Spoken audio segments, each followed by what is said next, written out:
Shalom, bien-aimés dans le Seigneur, que la grâce du Seigneur Jésus-Christ, l'amour de Dieu et la communion du Saint-Esprit soit votre partage au nom suprême de Jésus-Christ de Nazareth. Bonsoir à tous et soyez la bienvenue à cette nouvelle série d'enseignements qui débute aujourd'hui et qui a pour thématique 8 types de serviteurs. Alléluia. Alors nous rendons grâce à Dieu pour cela. C'est encore là une nouvelle série d'enseignements que le Seigneur m'a instruit d'enseigner. Et aujourd'hui, nous allons commencer avec le premier type de serviteur, donc le serviteur méchant. Donc aujourd'hui, ce sera véritablement, je veux faire une introduction avant de rentrer de plein pied même dans les différents types de serviteurs. Alléluia. Mais avant, comme toujours, nous allons recommander ce monde les mains de Dieu. Nous allons demander à ce que le Saint-Esprit vienne régner, maître souverain, qu'il vienne nous assister, qu'il vienne prendre plein contrôle de tout, qu'il vienne me conduire, qu'il m'accorde la capacité de pouvoir enseigner et qu'il t'accorde également la capacité de pouvoir comprendre tout ce qui sera dit ici. Alors, j'aimerais t'inviter à élever ta voix là où tu es et à rendre grâce à Dieu pour le privilège, la grâce, l'honneur qu'il t'accorde de pouvoir être en bonne santé, de pouvoir encore être enseigné de sa part.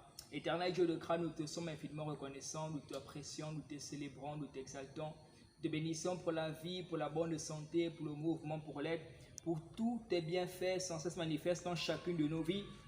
Reçois l'honneur et la gloire, reçois la louange, reçois l'adoration, reçois les actions de grâce. Au nom suprême de Jésus-Christ de Nazareth, Saint-Esprit de Dieu, viens prendre l'absolu contrôle de tout ce qui sera dit et fait.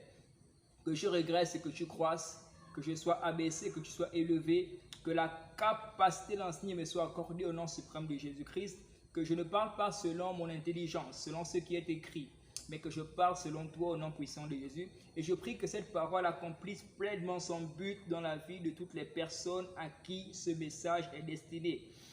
À la fin de tout, que l'honneur et la gloire puissent te revenir au nom suprême de Jésus-Christ de Nazareth. Saint-Esprit, prends le contrôle absolu de cette atmosphère et que tout soit sous ton contrôle. Au nom suprême de Jésus-Christ de Nazareth. Amen. Alors, comme je vais le dire tantôt, je vais donc introduire et par la grâce de Dieu, parler du premier type de serviteur. Je crois que j'ai envoyé le programme d'enseignement, donc les 8 leçons qui correspondent aux 8 types de serviteurs. Et donc aujourd'hui, le premier type de serviteur que nous allons voir, c'est le serviteur méchant. Alléluia. Nous allons ouvrir nos Bibles. Nous allons prendre une portion d'écriture. Nous sommes dans Philippiens chapitre 1, à partir du verset 1. Je vais m'efforcer de faire au moins 25 minutes. Et demain, nous allons continuer. Et cette série d'enseignement nous prendra en gros une semaine. Donc nous sommes dans Philippiens chapitre 1, à partir du verset 1. J'espère que tu as ta Bible avec toi, tu as également un stylo, un cahier, et voilà pour prendre des notes, il sera dit et enseigné. Philippiens chapitre 1, à partir du verset 1. La Bible déclare ceci, je lis la parole de Dieu. Paul et Timothée, serviteurs de Jésus-Christ, à tous les saints en Jésus-Christ, qui sont à Philippe, aux évêques et aux diacres. Que Dieu bénisse sa parole. 8 types de serviteurs. Alléluia. 8 types de serviteurs. Alors, bien aimé, avant de pouvoir rentrer de plein pied dans le vif du sujet, sinon de pouvoir aborder les différents types de serviteurs, j'aimerais nous faire comprendre d'abord quelque chose. C'est que j'aimerais nous faire comprendre, c'est que nous ne pouvons pas parler de serviteurs sans pour autant comprendre la notion d'esclave. Alléluia. Il est impossible pour un homme qui se dit serviteur de l'Éternel, qui prétend être serviteur de l'Éternel, de ne pas comprendre la notion d'esclave. C'est à partir du moment où tu comprendras la notion d'esclave que tu pourras véritablement comprendre ce que c'est un serviteur. Vous savez, un esclave, c'est quelqu'un qui est, comment je vais dire, qui est totalement livré à son maître. Un esclave n'a pas de volonté. Un esclave n'a pas de vie. La vie de l'esclave se résume, si je peux le dire ainsi, à son maître. Ici, dans notre passage biblique, au début du verset, il est dit Paul et Timothée, serviteurs de Jésus-Christ. Dit autrement, esclaves de Jésus-Christ. L'esclave, c'est quelqu'un, c'est une personne qui est totalement livrée à son maître. C'est quelqu'un qui n'a plus de volonté. C'est quelqu'un qui, en fait, tout ce qu'il peut faire, en réalité, ce n'est que pour le bien-être, ce n'est que pour satisfaire son maître. Sa volonté ne compte pas, mais plutôt c'est la volonté de son maître qui compte. Et bien aimé, j'aimerais nous faire comprendre quelque chose, c'est qu'en tant que serviteurs de Dieu, nous sommes des esclaves du Seigneur Jésus-Christ de Nazareth. Pourquoi? Parce que nous sommes totalement soumis à Christ. Et donc, pour pouvoir mieux comprendre ces différents types d'enseignements, ici est de comprendre d'abord que en tant que serviteurs, nous sommes des esclaves du Seigneur Jésus-Christ. Je vais donc nous donner quelques caractéristiques d'un esclave. Mais premièrement, un esclave n'a pas de volonté, comme je viens de le dire. Il n'a pas de volonté propre. Vous savez, la volonté, c'est la capacité de vouloir quelque chose et de pouvoir l'acquérir. Mais l'esclave, c'est quelqu'un, comme je le disais, sa vie dépend entièrement de son maître. Donc son maître, en d'autres termes, a le droit de vie et de mort sur lui. Donc il n'a pas de volonté propre. Et c'est ce que nous, en tant qu'enfants de Dieu, nous sommes. Notre volonté, en réalité, est la volonté de Christ. Alléluia. Donc tout ce que nous pouvons avoir comme désir, comme volonté. Et d'ailleurs, même la Bible déclare que celui qui suscite en nous le vouloir et le faire. Donc la volonté. Tout ceci se résume à notre maître qui est le Seigneur Jésus-Christ. Une des caractéristiques de l'esclave, c'est quelqu'un qui n'a pas de bien propre. Il n'a pas de bien propre. Tout ce qu'un esclave peut posséder, c'est pour son maître. Tout ce qu'un esclave peut posséder comme bien, même ses enfants, même sa famille. La famille d'un esclave est aussi pour son maître. Un homme esclave, une femme esclave, lorsqu'ils vont s'unir et ils vont mettre au monde un enfant, parce qu'ils sont de l'esclavage, ces enfants aussi automatiquement seront aussi esclaves de leur maître. Alléluia. Donc, il n'a pas de bien propre. Tout ce qu'il peut posséder est pour son maître. Et nous, en tant qu'enfants de Dieu, tout ce que nous pouvons posséder en tant que serviteurs de Dieu est pour le Seigneur. Même en ce qui concerne les enfants. Et j'ai l'habitude de dire quelque chose lorsque j'ai l'occasion de parler à des parents. Je dis souvent aux parents que les enfants que vous avez ne vous appartiennent pas. L'enfant appartient à Dieu. Et d'ailleurs, il est dit dans le livre de Psaume 127, je crois, la Bible déclare que les enfants sont un héritage pour l'Éternel. Donc l'enfant que tu as en tant que parent n'est pas à toi, mais c'est à Dieu. Vous savez, les parents ne sont que la porte que Dieu utilise pour faire entrer l'enfant dans le monde afin qu'il puisse accomplir sa destinée bien précise. Et Dieu s'attend à ce qu'un parent puisse montrer à son enfant, à l'enfant, qui est son créateur, afin que ce créateur puisse lui montrer les voies par lesquelles il doit passer pour accomplir sa destinée. Donc même les enfants n'appartiennent pas aux parents, c'est à Dieu. Tu as une voiture, cette voiture n'est pas à toi, cette voiture est pour Dieu. Tout ce que tu peux posséder comme bien appartient à l'Éternel. À partir du moment où tu comprendras cela, à partir de ce moment, tu seras un véritable serviteur du Seigneur Jésus-Christ. Troisièmement, un esclave est une personne dont la vie a été totalement consacrée à son maître. Et vous allez comprendre pourquoi est-ce que Paul a dit, si je vis, ce n'est plus moi qui vis, mais c'est Christ qui vit en moi. En réalité, il est en train de dire que, en fait, moi, je n'ai plus de vie en tant qu'homme. Ma vie, c'est l'Éternel. Ma vie, c'est la vie de l'Éternel. Et en tant qu'enfant de Dieu, en tant que serviteur bien-aimé, nous devons savoir que notre vie, nous n'avons plus de vie. Notre vie a été consacrée à l'Éternel. À partir du moment où ta vie est totalement consacrée à ton maître, c'est à ce moment-là que tu peux être appelé serviteur. Quatrième caractéristique, Un esclave, c'est une personne qui marche selon la vision, selon la vie de son maître. Il marche selon la vision de son maître. Alléluia.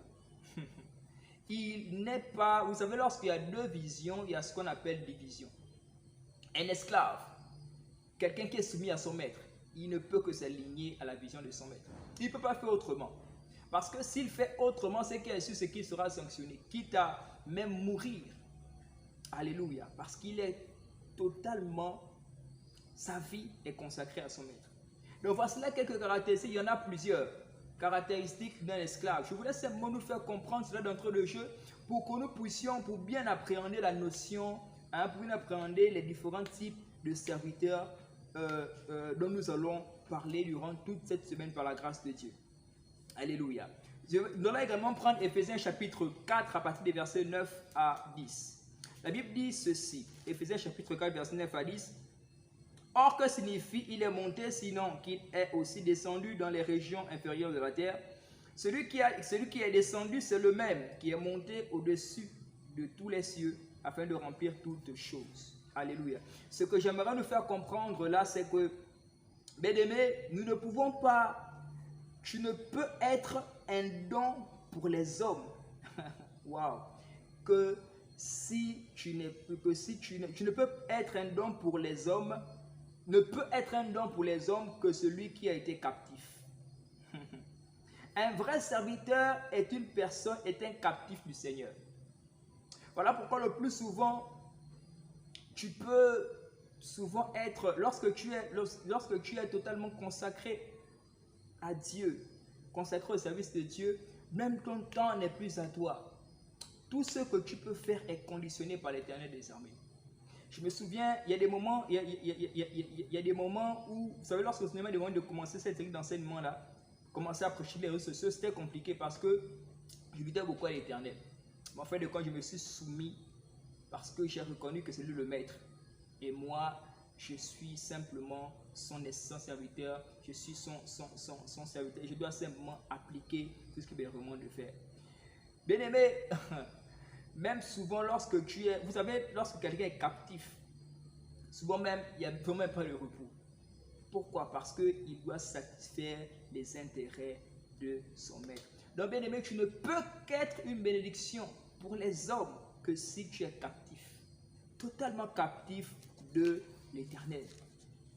Si nous ne comprenons pas tout ceci, la notion d'esclave, nous ne pouvons pas prétendre être des bons serviteurs. Nous ne pouvons pas comprendre réellement les différents types de serviteurs dont nous allons parler durant toute cette semaine. Alléluia. Alors le premier type de serviteur que j'aimerais que nous puissions voir aujourd'hui, c'est le serviteur méchant. Alléluia. Le serviteur méchant. Marc, on va reprendre Matthieu chapitre 24, les versets 46 à 51. Matthieu 24, verset 41. Les Bibles déclarent ceci. Heureux ce serviteur que son maître à son arrivée trouvera faisant ainsi. Je vous le dis en vérité, il établira sur tous ses biens. Mais si c'est un méchant serviteur qui se dit en lui-même, mon maître tarde à venir, s'il se met à battre ses compagnons, s'il mange et boit avec les ivrognes, le maître de ce serviteur viendra le jour où il ne s'y attend pas et à l'heure qu'il ne connaît pas. Il le mettra en pièces et lui donnera sa part avec les hypocrites. C'est là qu'il y aura des pleurs et des graissements dedans. Mais ce que j'aimerais nous faire comprendre déjà par rapport à ce verset, c'est ceci. Vous savez, lorsque Dieu appelle un homme à son service, il exige deux choses. Premièrement, la fidélité. Dieu se plaît à ce que celui-là qu'il a appelé à son service soit fidèle. Souvenez-vous dans le livre de Genèse chapitre 17, il dit quelque chose à Abraham lorsqu'il appelle. Il dit, je suis l'Éternel ton Dieu, marche devant ma face et sois intègre. Pourquoi? L'intégrité ici, c'est la fidélité. Parce que Dieu se plaît à ce que l'homme qui soit sous sa vie soit fidèle. La fidélité, c'est le fait d'être constant, le fait de ne pas changer, le fait de pouvoir être intègre. Je ne connais pas la tâche qui t'a été recommandée par l'Éternel. Je ne sais pas quelle est, vous savez, j'ai l'habitude de dire que je suis un ouvrier embauché dans une entreprise céleste. Vous savez, l'œuvre de Dieu est une entreprise, l'entreprise céleste, et nous travaillons chez le meilleur des rémunérateurs. Tout un chacun d'entre nous, nous avons une tâche qui nous a été donnée de la part du Seigneur Jésus-Christ. Comment est-ce que tu sers l'Éternel? Est-ce que c'est avec fidélité ou infidélité? Sachez que ce soit le serviteur fidèle ou encore le serviteur méchant, tous deux ont une récompense. Tous deux auront des récompenses. Alléluia.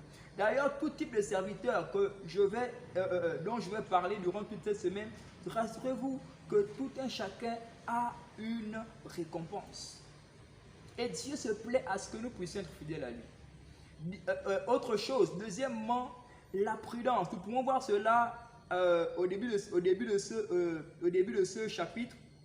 Ou sinon, on peut lire à partir des versets 43, 44, 45.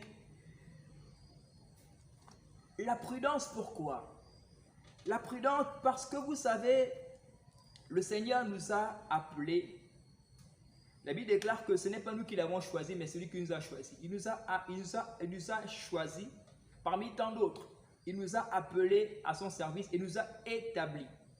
Et il nous a confié son œuvre. Il n'y a pas très longtemps, j'ai fait un séminaire mensuel avec certains de mes frères et la thématique était « Occupe-toi jusqu'à ce que je revienne ». C'est un message que j'ai entendu audiblement de la part de l'Éternel. Occupe-toi jusqu'à ce que je revienne. Alléluia. La prudence, pourquoi? Parce que, bien-aimé, le maître qui nous a appelés, bien-aimé, lorsqu'il nous a appelés, il ne nous a pas dit quand est-ce qu'il va revenir. D'où la prudence. Pourquoi? Parce que, bien-aimé, lorsque nous lisons ce passage-là, nous allons constater quelque chose. C'est que, à partir du verset 46, heureux ce serviteur que son maître à son arrivée fera faisant ainsi.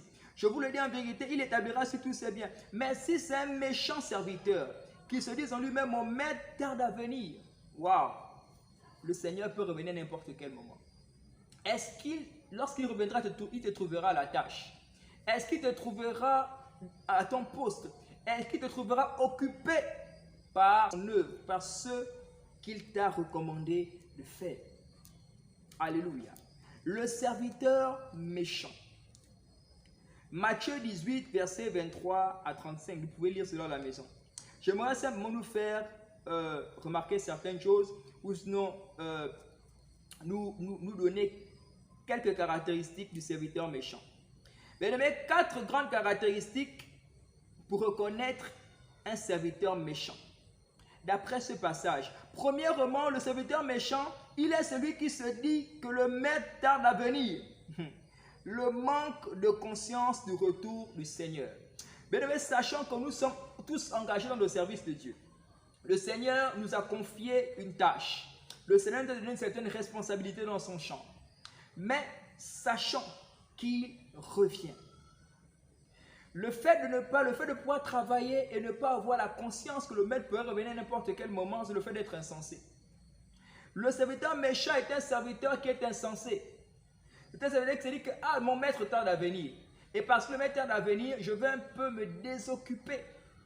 C'est-à-dire que je vais un peu, pour un petit moment, je vais d'abord laisser ce que j'ai à faire et je vais m'occuper d'autre chose. Et à partir de ce moment-là, c'est très terrible parce que lorsque tu décides de faire cela, le maître peut revenir. Il peut revenir à n'importe quel moment. Donc, pour reconnaître un serviteur méchant, c'est quelqu'un qui se dit que le maître tarde à venir et qui n'a pas la conscience du retour de Jésus. Peu importe tout ce que tu fais, sache que le Seigneur reviendra. Et lorsqu'il reviendra, nous devrions lui rendre des comptes. Dieu t'a appelé au ministère des chambres, au ministère pastoral, peu importe la tâche que tu as. Sache que le Seigneur peut revenir à n'importe quel moment. Et tu dois le servir dans sa fidélité, mais avec prudence. Dans la première caractéristique d'un serviteur méchant, c'est ce serviteur-là qui se dit que le maître tarde à venir. Je me souviens, un jour, je rencontrais un jeune homme, j'évangélisais, et j'ai dit à ce jeune homme que Jésus-Christ revient. Il me dit, mais depuis que vous prêchez, Jésus revient, il revient quand? Depuis la nuit des temps. J'ai rigolé. Je lui ai dit que faites très attention. Parce que le Seigneur pourrait venir n'importe quel moment. Et la raison pour laquelle le Seigneur, jusqu'ici n'est pas encore revenu, c'est parce qu'il voudrait que toi, tu puisses te repentir, tu puisses changer de vie. Parce que s'il revient maintenant, c'est que si tu ne l'as pas encore accepté, tu vas rester. Alléluia. Donc le serviteur méchant, c'est celui-là qui se dit que mon maître tarde à venir. Et par conséquent, il se laisse distraire. La seule chose qui puisse faire en sorte qu'un serviteur puisse se désoccuper, c'est-à-dire laisser ce à quoi il a été appelé à faire pour s'occuper d'autre chose, c'est seulement la distraction. Parce que l'objectif de cet esprit, c'est de pouvoir te défocaliser, si on peut le dire ainsi, sur ton but. C'est-à-dire que ce sur quoi tu devrais être focus, ils sont l'objectif de pouvoir détourner ton attention pour la mettre sur quelque chose autre que celle à quoi tu as été appelé à faire. Alléluia. Bien aimé, la deuxième caractéristique du serviteur méchant,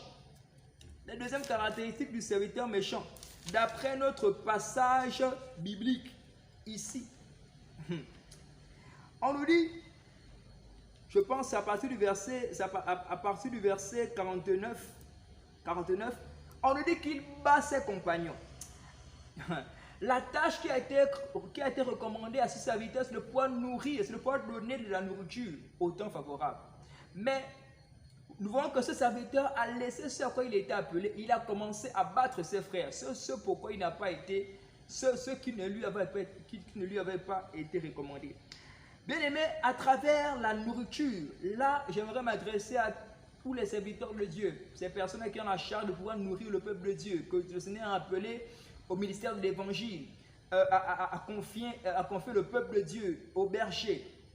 Tu es responsable d'un groupe, tu es un berger. Dieu t'a confié un groupe des jeunes. Dieu t'a confié, tu reçois de la chorale. Peu importe tout ce... En fait, Dieu t'a confié certaines responsabilités. Comment est-ce que tu nourris ce peuple-là? Tu as été établi parmi ton œuvre pour nourrir ce peuple-là. À travers la nourriture que tu donnes à ton peuple, on saura si tu es conscient du retour de Jésus. Mais rassurez-vous que le serviteur méchant, c'est ce serviteur-là qui n'a pas la conscience du retour de Jésus. Et c'est très terrible. Peu importe tout ce que tu fais, sache que le Seigneur peut revenir n'importe quel moment. Même là, après même avoir regardé cette vidéo-là, le Seigneur peut revenir. Cette nuit-là, il peut revenir. Même pendant que je suis en train de prêcher, le Seigneur peut revenir. Alléluia. Donc, c'est un serviteur qui n'a pas la conscience du retour de Jésus. Et à travers même le message qui est prêché, la nourriture qui est le symbole de la parole qu'il donne à son peuple, on peut là savoir déjà réellement si il est conscient du retour de Jésus, s'il est un serviteur bon ou un serviteur méchant. Une autre caractéristique, le serviteur méchant, c'est quelqu'un qui refuse de se sanctifier. Alléluia. Qui refuse de se sanctifier. Il est ce serviteur-là, comment je vais dire, qui n'a pas l'amour pour les âmes, pour le gain des âmes. Vous savez bien aimé la raison pour laquelle le Seigneur nous a choisi parmi tant d'autres. C'est pour que nous puissions, il nous a sauvés, c'est pour que nous puissions également sauver les autres. La raison pour laquelle Dieu nous a établis, c'est pour que nous puissions sortir et sauver des jeunes comme nous. J'aimerais t'interpeller toi. Tu as certainement un appel. Le Seigneur compte sur toi. Il compte sur moi. Rassure-toi de ne pas le décevoir. Ne sois pas une déception pour le ciel. Décide de t'engager à servir le Seigneur et de ne pas être un serviteur méchant. Le Seigneur s'attend à ce que nous puissions avoir des résultats probants. Le Seigneur se plaît à cela. Par contre, le serviteur méchant, c'est ce serviteur qui refuse de permettre au Seigneur d'escompter des résultats probants. C'est celui-là qui refuse de donner des résultats probants au Seigneur, à son maître. Bien-aimés, sachez que le Seigneur nous a confié une tâche autant que nous sommes. C'est pour que nous puissions le servir, comment je vais dire, de manière fidèle et porter des fruits. Dans le livre de Jean, chapitre 15, verset 16, il dit, ce n'est pas vous qui m'avez choisi, mais c'est moi. Je vous ai choisi et je vous ai établi afin que vous alliez et que vous portiez du fruit et que ce fruit demeure. Alléluia. Donc, bien aimé, le serviteur méchant, ce serviteur-là qui n'a pas la conscience du retour de Jésus, ce serviteur qui bat ses frères, Aujourd'hui, on observe beaucoup de choses. Beaucoup ont été appelés de la part du Seigneur pour pouvoir soutenir. Vous savez la différence entre le royaume du diable et le royaume de Dieu, c'est que chez le diable, le plus fort écrase le plus faible. Mais chez Dieu, le plus fort soutient le plus faible. Le plus fort soutient, fortifie le plus faible et ne le bat pas. Tout serviteur qui bat les autres, vous savez, battre, ce n'est pas seulement le fait de commencer à mettre des coups de poing et autres à ton frère ou à ta soeur. Non, même à travers les paroles de ta bouche, comment je vais dire, les calomnies. Beaucoup aiment se lancer des piques entre autres. Entre les autres, autant pour moi. C'est une manière-là de pouvoir battre tes frères. Le ministère auquel le Seigneur Jésus-Christ nous a appelés, c'est le ministère de la réconciliation. Pour reconnaître un serviteur méchant, c'est quelqu'un qui bat ses frères. C'est quelqu'un qui boit avec les ivrognes. Dit autrement, une vie de dissolution. Une vie de distraction, une vie de débauche. Bien qu'étant dans le service de Dieu. Alléluia. Voici là ce qu'on appelle le serviteur méchant. Vous savez bien aimé, la méchanceté, c'est lorsque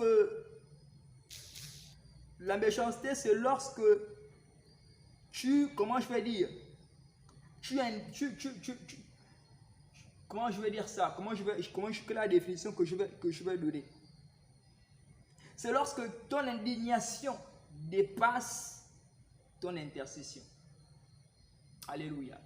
Je reprends. La méchanceté, c'est lorsque ton indignation dépasse ton intercession. Le serviteur méchant bat ses frères. Au lieu d'intercéder, au lieu de soutenir ses frères. Alléluia. Bien-aimés, ne soyons pas des serviteurs méchants. Je prie le Seigneur qui te délivre de cela au nom puissant de Jésus-Christ. Dieu se plaît à ce que nous puissions être fidèles. Il se plaît à ce que nous puissions lui plaire.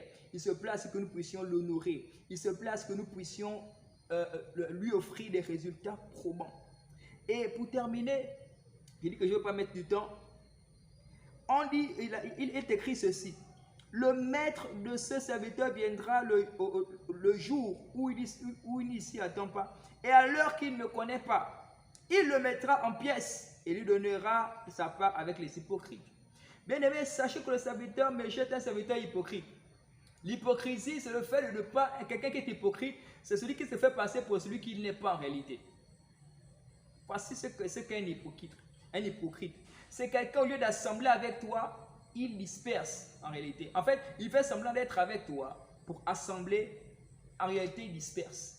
C'est-à-dire que c'est quelqu'un qui fait semblant